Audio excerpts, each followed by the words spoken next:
रात का अंधेरा। नमस्कार दोस्तों,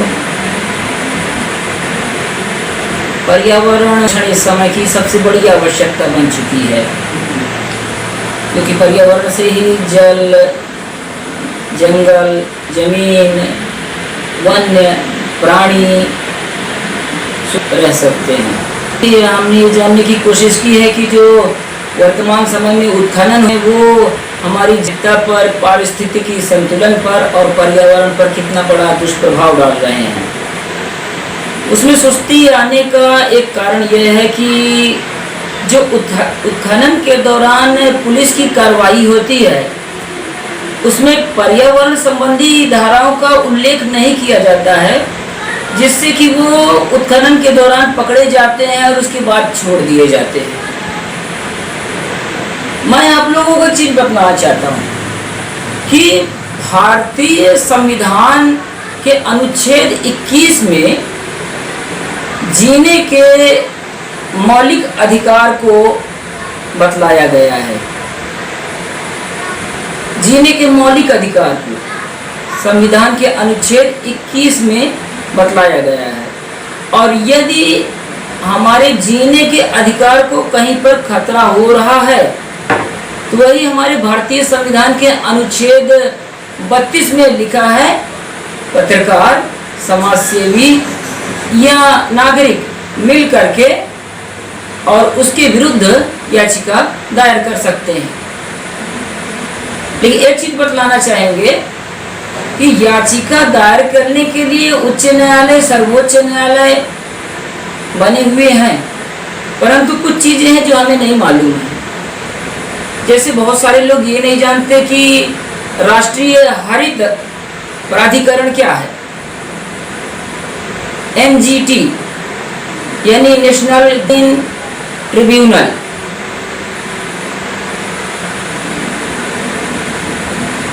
पर्यावरण संरक्षण अधिनियम 1986 के तहत पर्यावरण को परिभाषित किया गया है।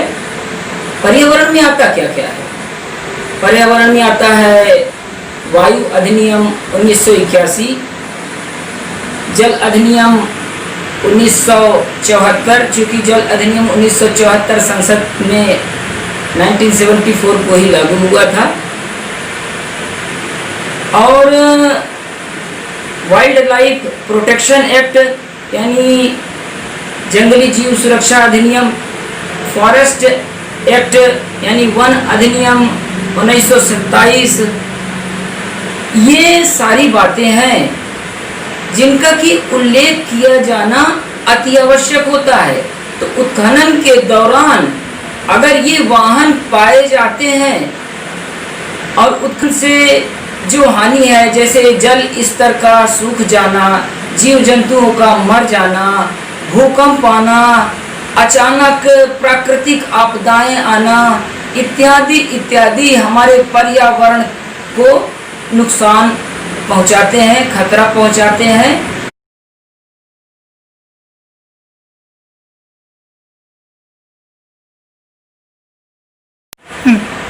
तो पर्यावरण संरक्षण अधिनियम 86 में ही राष्ट्रीय हरित प्राधिकरण को भी नेशनल ग्रीन ट्रिब्यूनल में अगेन रहा हूँ, नेशनल ग्रीन ट्रिब्यूनल NGT, जिसे उच्च न्यायालय का दर्जा प्राप्त है। अब यदि कोई चीज उत्खनन से संबंधित है कि हम वाटर एक्ट, जल अधिनियम 1974 का उल्लंघन कर रहे हैं। उत्खनन नहीं होता है, रेत उत्खनन में ही होता है, हो ही रहा है और नुकसान हो रहा है, भारी भरकम नुकसान हो रहा है, प्रकृति का जो संतुलन है बिगड़ रहा है। दिनों उत्खनन के लिए रेत को अनुमति दी जाती है, तो उसमें चीजें होती हैं जैसे वाहनों में GPS लगा होना, बिना GPS के कोई परिवहन नहीं करेगा, वाहनों की जियो टैगिंग होना ये आवश्यक होता है। यहाँ रात में उत्खनन के लिए जो लाइट और बोट का प्रावधान है वो भी पृथक रूप से है। और मशीन से तो उत्खनन पर रोक लगाना आवश्यक था ही। मशीन से उत्खनन करने पर अत्यधिक मात्रा में क्षति होने की संभावना पाई गई थी, इसके लिए मशीन द्वारा उत्खनन पर रोक लगाई गई थी। और मानसून सत्र के शुरू होने पर भी प्रतिबंधात्मक कार्रवाई के प्रावधान बनाए गए थे, परंतु आजकल ऐसा भी नहीं हो रहा। बिना जीपीएस के वाहन दौड़ रहे हैं, बिना टैगिंग के खदानें चल रही हैं, कहीं पर कोई पूछताछ नहीं होती है। पुलिस में पकड़े भी जाते हैं तो जीपीएस और जियो टैगिंग तो दूर की, यहाँ तक कि नंबर के वाहन भी चल रहे हैं। आगे के लिए आपको ये छोटी सी कहिए कि मेरे द्वारा दी गई पर्यावरण की प्रस्तावना है। पर्यावरण है, जीव हैं, प्राणी हैं, वायु है, जल है। जब तक इनका संतुलन बराबर है और जब तक ये हैं तब तक हम जीवित हैं, अन्यथा इसके बाद प्रकृति का सर्वनाश निश्चित है। अतः पुलिस के साथ हमें भी इसकी पहल करनी चाहिए। पर्यावरण संरक्षण 1986 को और एनजी हाथ में रखते हुए ही इस रेत उत्खननों पर कठिन से कठिन दंडात्मक कार्रवाई का प्रावधान किया जाना चाहिए। जय हिंद, जय भारत।